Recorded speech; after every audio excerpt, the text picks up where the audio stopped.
Late at night, Jake was patrolling the dense forest near his secluded cabin. The moon cast an eerie glow on the trees, and the silence was broken only by the occasional rustle of leaves. As he trudged along the familiar path, he noticed a faint light flickering through the trees. Curiosity piqued, Jake pushed through the underbrush and stumbled upon a small smoking crater. In the center lay a metallic craft, half buried in the dirt. It was unlike anything he had ever seen, with sleek, iridescent surfaces that seemed to shift colors in the moonlight. The ground around the craft was scorched, and a trail of broken branches indicated it had crash-landed from above. Jake approached cautiously, his flashlight beam cutting through the smoke. The door of the craft hung ajar, revealing a dimly lit interior.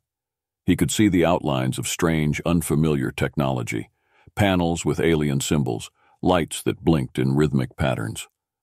But what caught his attention was the small figure slumped against one of the panels. Inside the wreckage, he saw her, a tiny, unconscious alien girl with pale, silvery skin and large, luminescent eyes. Her delicate frame was adorned with a simple, form-fitting garment that shimmered in the dim light. Despite her otherworldly appearance, there was something undeniably vulnerable about her. "Oh my God," Jake whispered, feeling a surge of protective instinct.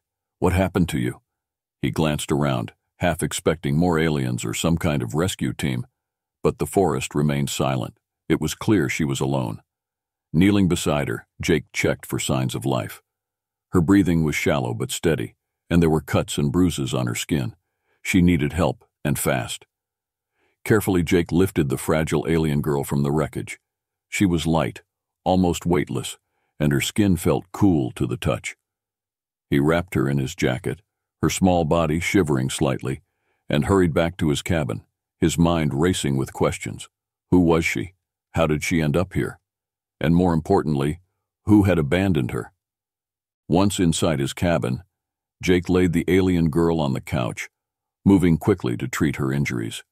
He grabbed his first aid kit and began cleaning the cuts and bruises on her delicate skin.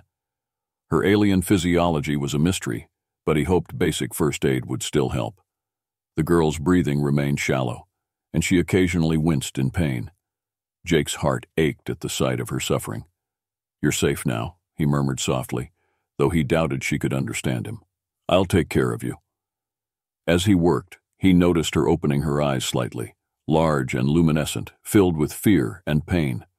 She tried to speak, but her words came out as a series of melodic sounds, completely foreign to Jake. "Shh, it's okay," he said gently, brushing a strand of silvery hair away from her face. "Don't try to talk, just rest." The girl seemed to understand his tone, if not his words. She relaxed slightly, her eyes closing again as exhaustion took over. Jake continued to clean and bandage her wounds, his hands steady despite the whirlwind of emotions inside him. Hours passed, and as dawn broke, the girl finally fell into a deeper, more peaceful sleep. Jake sat beside her, watching her chest rise and fall with each breath. He knew he couldn't keep her hidden forever. The crash had likely drawn attention, and it was only a matter of time before someone came looking for her. He decided to prepare. Gathering supplies, he fortified his cabin and kept a vigilant watch. He also began to study the alien craft, hoping to find clues about who she was and where she came from. The symbols and technology were beyond his understanding, but he documented everything meticulously. Days turned into a week, and gradually the girl began to recover. She woke more frequently, her eyes less clouded with pain. Communication was still a challenge. Jake tried to teach her basic words, pointing to objects and repeating their names. She caught on quickly, her intelligence evident in the way she mimicked his gestures and sounds. One afternoon, as they sat by the fireplace, Jake pointed to himself. "Jake," he said clearly. The girl looked at him, her eyes brightening. "Jake," she repeated, her voice soft and melodic. Jake smiled, nodding encouragingly. He pointed to her. "And you? What's your name?" She hesitated, then produced a series of sounds that Jake couldn't decipher. He decided to give her a name that suited her ethereal presence. "Lyra," he said, pointing to her. "Lyra," she echoed, a small smile forming on her lips. It was a start, and Jake felt a flicker of hope. Despite the language barrier and the looming threat of discovery, they had found a way to connect. He was determined to protect her, no matter what challenges lay ahead. Over the next few days, Jake faced the challenge of communicating with the alien girl, now named Lyra. She had picked up a few words quickly, but their conversations were still limited. Lyra's language consisted of melodic sounds and gestures, and while Jake couldn't understand her completely, they managed to establish a basic form of communication. One morning, Jake tried to explain the concept of breakfast. He pointed to the kitchen and said, "Food." Lyra tilted her head, watching him intently. He took an apple from the counter, held it up, and repeated, "Food." Lyra's eyes lit up in understanding. She reached out and touched the apple, then looked at Jake. "Food," she repeated, her voice musical and curious. Encouraged, Jake decided to expand their vocabulary. He pointed to himself and said, "Jake." Lyra mimicked the gesture and sound perfectly. Then he pointed to her. "Lyra." "Lyra," she repeated with a nod. They were getting somewhere. As days passed, Jake introduced more words and concepts, using gestures and objects around the cabin. He showed her how to use simple tools, explained the basics of human life, and even taught her a few simple phrases. Despite the language barrier, Lyra's quick learning and bright curiosity made every interaction rewarding.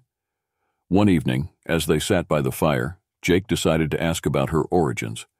He pointed to the sky and then to her, hoping she would understand. "Where are you from, Lyra?" Lyra's expression grew somber. She pointed to the sky and then made a series of gestures that Jake struggled to interpret. She mimed a crash and pointed to the forest, tears welling up in her eyes. Jake nodded, understanding the gist of her story. "You escaped," he said softly. "But from where?" Lyra's eyes filled with sorrow as she made a motion that resembled a breaking heart. "Family. Gone," she managed to say, her voice trembling. Jake's heart ached for her. He reached out and took her hand gently. "You're safe now, Lyra. I'll protect you." Jake knew he couldn't keep Lyra hidden forever. The crash had likely drawn attention, and it was only a matter of time before someone came looking for her. His fears were confirmed one afternoon when a group of men in black suits arrived at his doorstep, claiming to be from a government agency. "We're here to investigate reports of a crash," the leader said, flashing a badge. His stern expression and the intensity in his eyes made Jake's heart race. "Have you seen anything unusual?" Jake's mind raced. He had prepared for this moment, but the reality of it was nerve-wracking. "No, I haven't seen anything," he replied, trying to sound casual. "Just been minding my own business." The men exchanged glances, clearly not convinced. "Mind if we take a look around?" the leader asked, already stepping forward. Jake tensed, but he couldn't refuse without raising suspicion. "Go ahead," he said, stepping aside. The men searched the cabin thoroughly, opening cabinets, checking under furniture, and even peering into the attic. Jake's heart pounded with every step they took closer to Lyra's hiding spot. She was concealed in a hidden compartment in the floor, a place he had prepared just in case. After what felt like an eternity, the men returned to the living room, their expressions unreadable. "Thank you for your cooperation," the leader said, though his tone suggested he was far from satisfied. Jake nodded, maintaining his calm facade. "Anytime." The men left, and Jake waited until their vehicle disappeared down the road before he rushed to the hidden compartment. He opened it, and Lyra crawled out, her eyes wide with fear. "They're gone," Jake reassured her. "But they'll be back. We need to leave." Realizing the danger they were in, Jake decided they had to leave the cabin and find a safer place. He quickly packed a few essentials and loaded Lyra into his old truck. As they drove through the night, Lyra watched the passing scenery with wide eyes, her fear gradually giving way to curiosity.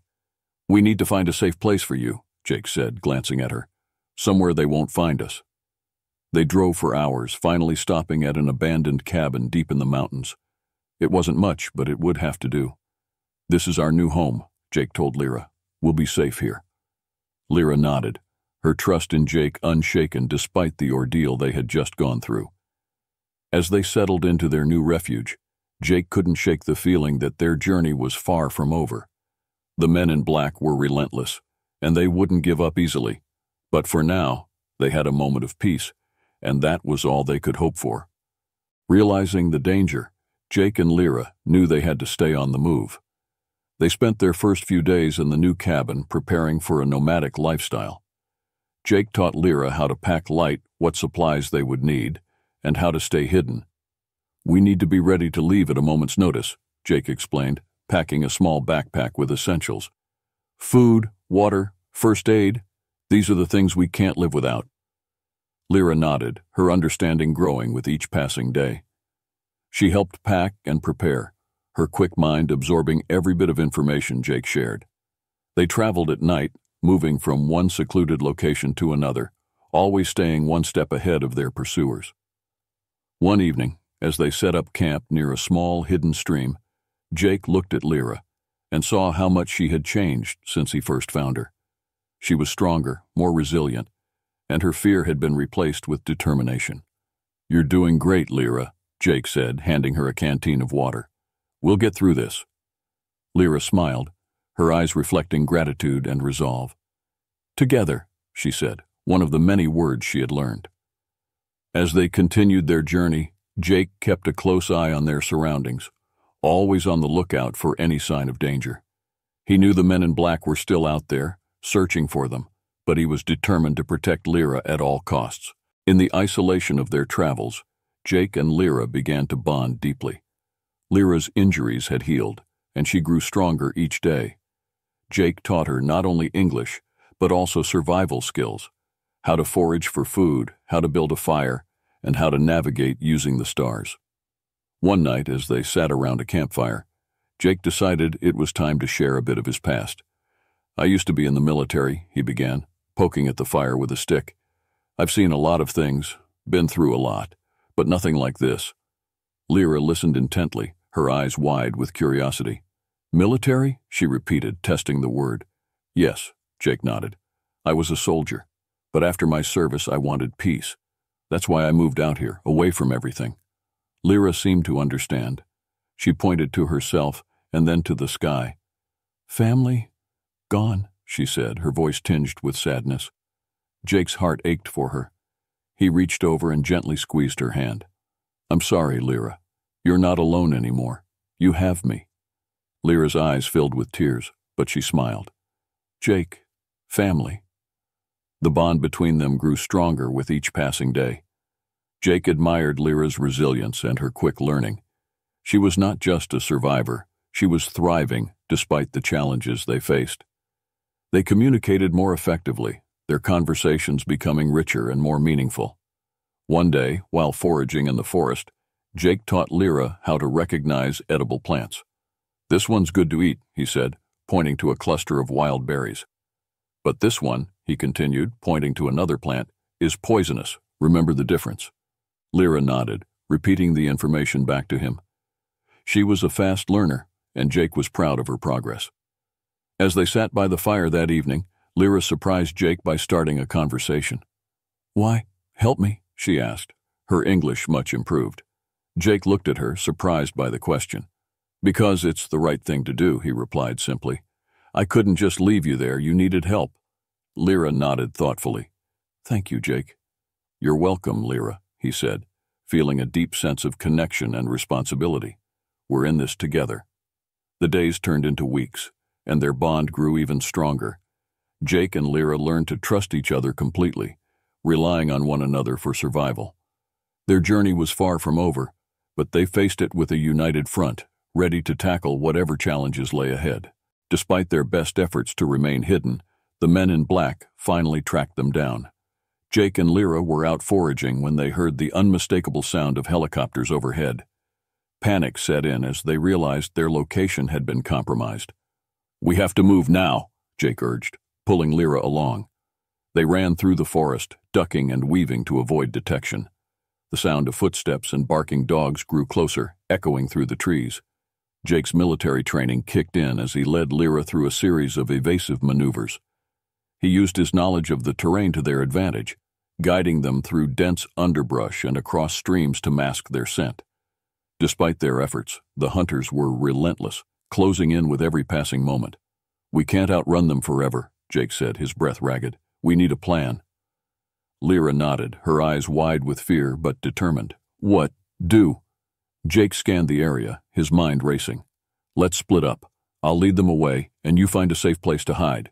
We'll meet back here when it's safe." Lyra hesitated, her eyes pleading. "Jake, careful." He squeezed her hand reassuringly. "I'll be fine. Just stay hidden." With a final nod, they separated. Jake moved swiftly, making as much noise as possible to draw the hunter's attention. He set traps and doubled back, doing everything he could to throw them off Lyra's trail. The men in black were relentless, but Jake's determination to protect Lyra gave him strength. Meanwhile, Lyra found a hidden cave and took refuge. She listened to the distant sounds of the chase, her heart pounding with fear for Jake. She stayed hidden, her mind racing with thoughts of their bond and the promise they had made to stay together. Hours passed, and the forest grew quiet. Lyra emerged cautiously, hoping Jake had managed to escape.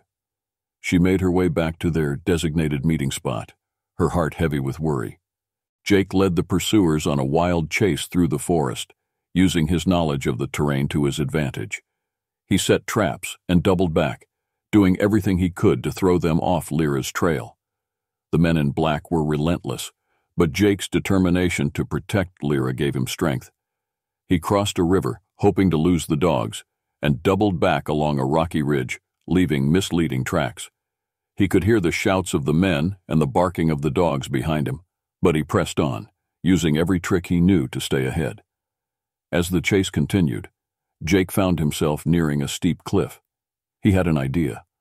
Carefully, he descended partway down the cliff, finding a narrow ledge to hide on. The men and their dogs reached the edge and paused, confused by the sudden disappearance of his trail.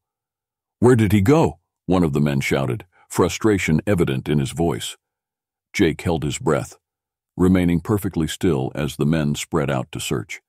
He knew he had to stay hidden until they gave up and moved on. Minutes felt like hours as he clung to the ledge, his muscles aching from the strain. Finally, the men regrouped, their leader barking orders. "We've lost him for now. Spread out and keep looking. He can't be far." As the group dispersed, Jake carefully climbed back up the cliff. He had bought them some time, but he knew it wouldn't be long before they resumed their pursuit. He needed to get back to Lyra and make sure she was safe. As dawn broke, Jake made his way through the forest, calling out softly for Lyra. His heart leaped with joy when he heard a familiar voice. "Lyra, over here." She emerged from the trees, looking exhausted but unharmed. They embraced tightly, relieved to be together again. "They're still looking for us," Jake said. "We need to keep moving." Lyra nodded, her determination matching his. Together, Jake and Lyra continued their journey, always one step ahead of their pursuers. They found temporary refuge in a small town where they met a sympathetic mechanic named Sam. He offered to help them fix an old van so they could stay mobile. "Why are they after you?" Sam asked one evening as they worked on the van. Jake exchanged a glance with Lyra. "She's not from here. They're trying to capture her." Sam nodded, understanding. "Then we better make sure they don't." With Sam's help, the van was soon ready. Jake and Lyra hit the road again, but the men in black were closing in. The chase was far from over, but Jake was determined to protect Lyra no matter the cost. As dawn broke, Lyra wandered through the forest, calling out softly for Jake. Her heart leaped with joy when she heard a familiar voice. "Lyra, over here!" Jake emerged from the trees, looking exhausted but unharmed. They embraced tightly, relieved to be together again. "They're still looking for us," Jake said. "We need to keep moving." Lyra nodded, her determination matching his. Together, Jake and Lyra continued their journey, always one step ahead of their pursuers. They found temporary refuge in a small town, where they met a sympathetic mechanic named Sam. He offered to help them fix an old van so they could stay mobile.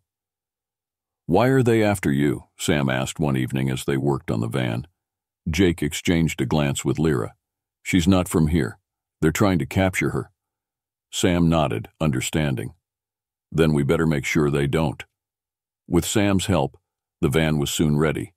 Jake and Lyra hit the road again, but the men in black were closing in. The chase was far from over, but Jake was determined to protect Lyra, no matter the cost. Jake and Lyra continued their journey, always staying one step ahead of their pursuers. They found temporary refuge in a small town, where they met a sympathetic mechanic named Sam. He offered to help them fix an old van so they could stay mobile and keep moving. "Why are they after you?" Sam asked one evening as they worked on the van. Jake exchanged a glance with Lyra. "She's not from here. They're trying to capture her." Sam nodded, understanding. "Then we better make sure they don't." With Sam's help, the van was soon ready. Jake and Lyra hit the road again, but the men in black were closing in. Their sense of urgency grew with each passing day. They knew they had to find a way to end the chase once and for all. One night, as they camped in a remote area, Jake and Lyra discussed their next move. "We can't keep running forever," Jake said, staring into the campfire. "We need to stop them." Lyra nodded, her eyes reflecting the flames. "How?" Jake thought for a moment. "We need to find their headquarters. If we can take out their leader, maybe we can stop this." Lyra looked determined. "Together." The next morning, they set out to track down the men in black. Using the information they had gathered during their encounters, they pieced together a plan. They discovered that the men in black operated out of a heavily guarded facility hidden in the mountains. "This is it," Jake said as they approached. "Are you ready?" Lyra nodded, her resolve matching his. "Yes." They infiltrated the facility under the cover of darkness, using a combination of stealth and Lyra's powers to disable security. Jake's military training proved invaluable as they navigated the complex, avoiding patrols and surveillance cameras. Lyra's abilities allowed them to bypass electronic locks and disarm security systems. As they moved deeper into the facility, they encountered more resistance. The men in black were well prepared, but Jake and Lyra fought with determination and skill. They took down guards silently, moving swiftly and efficiently through the corridors. Finally, they reached the central control room where the leader of the men in black was coordinating the search for Lyra. The room was filled with monitors and advanced technology, all focused on tracking their every move. The leader, a tall, stern man with a commanding presence, turned to face them as they entered. "You think you can stop us?" he sneered, his eyes cold and calculating. "You're just prolonging the inevitable." Jake stepped forward, his voice steady and unwavering. "It's over. We're here to end this." The leader laughed, a harsh sound that echoed through the room. "You have no idea what you're up against. We're just the beginning." Lyra stepped forward, her eyes glowing with determination. "No more." Just when they thought they were safe, the van was ambushed on a deserted highway. Tires screeched and bullets flew as Jake and Lyra dove for cover. The men in black surrounded them, weapons drawn. "You can't run forever," the leader sneered, stepping forward with a smug expression. "Hand over the girl." Jake stood protectively in front of Lyra. "You'll have to go through me first." A fierce firefight erupted. Jake fought valiantly, but they were outnumbered and outgunned. Just when all seemed lost, Lyra stepped forward, her eyes glowing with an otherworldly light. Lyra raised her hands, and a surge of energy erupted from her. The men in black were thrown back, their weapons disintegrating in their hands. Lyra's power was awe-inspiring, and Jake watched in amazement as she defended them with ease. The leader of the men in black staggered to his feet, his face twisted with rage. "This isn't over," he shouted, backing away as Lyra advanced. Jake and Lyra pressed forward, determined to put an end to the threat. They fought their way through the remaining guards, making their way to the central control room where the leader had fled. The facility was in chaos, alarms blaring and lights flashing as Lyra's power disrupted the systems. Finally, they cornered the leader in the control room. He was frantically trying to access the computer systems, but Lyra's energy had short-circuited the controls. "It's over," Jake said, his voice firm. "You can't win." The leader turned to face them, a desperate look in his eyes. "You don't understand. We're trying to protect humanity from her kind." Lyra stepped forward, her eyes filled with a mixture of anger and sorrow. "You hurt my family," she said, her voice trembling with emotion. Jake looked at the leader, his expression hardening. "Whatever your reasons, it ends now." With a final surge of energy, Lyra disabled the facility systems and incapacitated the leader. The threat was finally neutralized. As they emerged into the dawn, Jake looked at Lyra with pride. You did it, we're free. Lyra smiled, a sense of peace washing over her. Thanks to you, Jake. Lyra stepped forward, her eyes glowing with an intense otherworldly light. The men in black were momentarily stunned, unsure of what was happening. Lyra raised her hands, and a surge of energy erupted from her. The ground trembled, and an invisible force swept through the area, disarming the men and throwing them back. Jake watched in awe as Lyra unleashed her power. The energy radiated from her like a protective shield, destroying the weapons aimed at them. The men in black scrambled to regain their footing, but Lyra's power was overwhelming. She moved with a grace and strength that was both beautiful and terrifying. The leader of the men in black, who had been so confident moments before, now looked panicked. He tried to reach for a device on his belt, but Lyra's energy knocked it out of his hand. He staggered back, his face twisted with rage and fear. "This isn't over," he shouted, backing away from Lyra's advancing form. Lyra's voice was calm but firm. "No more," she said, her eyes locking onto the leader. With a final burst of energy, she disabled the remaining systems in the facility, causing the lights to flicker and the alarms to cease. The facility was plunged into darkness, save for the glow of Lyra's power. Jake stepped forward, placing a hand on Lyra's shoulder. "It's over, Lyra. We did it." Lyra nodded, the light in her eyes dimming as she regained control. The leader and his men were incapacitated, their weapons destroyed, and their plans thwarted. The threat that had loomed over them for so long was finally neutralized. With newfound determination, Jake and Lyra set out to end the threat once and for all. They tracked the men in black to their headquarters, a heavily guarded facility hidden in the mountains. "This is it," Jake said as they approached the entrance. "Are you ready?" Lyra nodded, her resolve clear. "Yes." They infiltrated the facility, moving swiftly and silently. Jake used his military training to take down guards with precision, while Lyra used her powers to disable security systems and create distractions. They navigated the maze-like corridors, avoiding detection and making their way to the central control room. When they reached the control room, they found the leader frantically trying to regain control of the situation. The room was filled with monitors displaying various parts of the facility, but they were now dark and useless. The leader turned to face them, his expression a mix of anger and desperation. "You think you've won? This is far from over."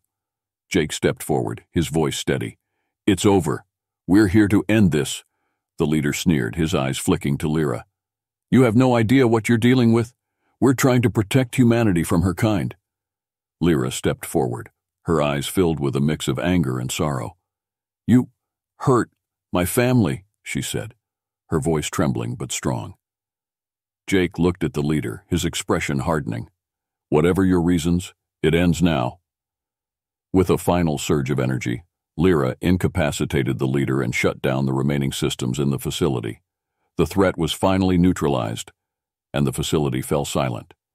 As they emerged into the dawn, Jake looked at Lyra with pride. "You did it. We're free." Lyra smiled, a sense of peace washing over her. "Thanks to you, Jake." Together they walked into a new future, one filled with hope and the promise of a better life. The men in black had been defeated, and for the first time, they felt truly safe. Their journey had been long and arduous, but they had faced it together, and now they could finally look forward to a brighter tomorrow. The facility, once a symbol of fear and oppression, now lay in ruins behind them. Jake and Lyra knew that their journey wasn't over, but they were ready to face whatever challenges came next, together. As they descended the mountain, the first rays of sunlight broke through the clouds, illuminating their path forward. Their bond had grown stronger through adversity, and they had emerged victorious against overwhelming odds. They had found a family in each other, and with that, a reason to keep fighting, no matter what the future held.